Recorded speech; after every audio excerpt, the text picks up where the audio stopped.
நம்மளை உருவாக்குன அப்பா அம்மாவே நம்மளோட வாழ்க்கையை அழிக்கிறாங்க அப்படின்னா நம்ப முடியுமா? Why we run or why should we run, இதுல எபிசோட் நம்பர் 2. நம்மள மாதிரி பசங்க இளமை காலத்தை வந்து வறுமையிலையும் சில பேர் வசதியாகவும் கழிச்சிருப்போம். 80-90% பசங்க வந்து அப்பா அம்மாவை சார்ந்தே வாழ்ந்திருப்பாங்க. கேட்கறத அவங்க வாங்கி கொடுத்துருப்பாங்க.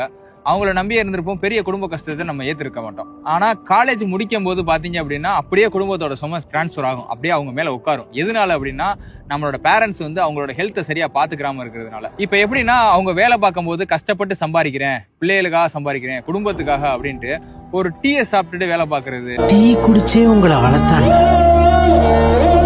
இப்ப ஃபாரின்ல எல்லாம் பாத்தீங்க அப்படின்னா அந்த குபூஸ்ன்னு சொல்றாங்களா, 5 ரூபா 10 ரூபா, அந்த இதுக்குள்ள சாப்பிட்டு அவங்களோட இளமை காலத்துல இருக்கிற மொத்த ஹெல்த்தையும் அதுல போட்டிருப்பாங்க சம்பாதிக்கிறதுக்கு. இந்த பையன் வாழ்க்கையில அடுத்த கட்டம் எடுத்து வைக்கணும், ஏதாச்சும் ஒரு வேலைக்கு நல்ல திறமையில ஒரு 2 வருஷம் டைம் கொடுத்தா போதும், போயிருவான் அப்படின்னு இருக்கிற நேரத்துல இவங்களோட அப்பாவோ அம்மாவோ ஹெல்த்ல வந்து நோய்வாய்ப்பட்டு ஏதாச்சும் ஒரு குறைபாடுல அவங்க விழுந்துருவாங்க. அப்ப என்ன ஆகுது அப்படின்னா ஏதோ பல கோடி ரூபாய் சொத்தை அவனுக்கு டிரான்ஸ்பர் பண்ற மாதிரி அந்த குடும்பத்தை அப்படியே அவனுக்கு எடுத்து கொடுப்பாங்க. இப்ப அவனுக்கு இருக்கிற ஒரே ஆப்ஷன் வந்து ஏதாச்சும் ஒரு வேலைக்கு போறது. அப்பதான் அந்த குடும்பத்தை வந்து சர்வே பண்ண வைக்க முடியும். இப்ப என்ன பண்ண போறான் அப்படின்னா ஒரு 20 வருஷத்துக்கு வைத்த வாயை கட்டி அந்த குடும்பத்தை காப்பாத்துறதுக்கு போராட போறான். அவனுக்குன்னு குழந்தைன்னு வரும்போது அவனுக்கு ஹெல்த் இருக்காது.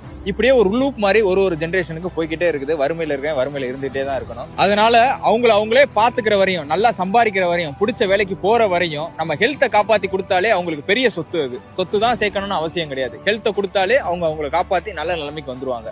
உங்களுக்கும் இந்த மாதிரி ஏதாச்சும் ஒரு அனுபவம் இருந்தது, தன்னோட குடும்பத்தினால வாழ்க்கை இழந்திருந்தீங்க அப்படின்னா கமெண்ட்ல சொல்லுங்க. அடுத்து 3வது எபிசோட சந்திப்போம்.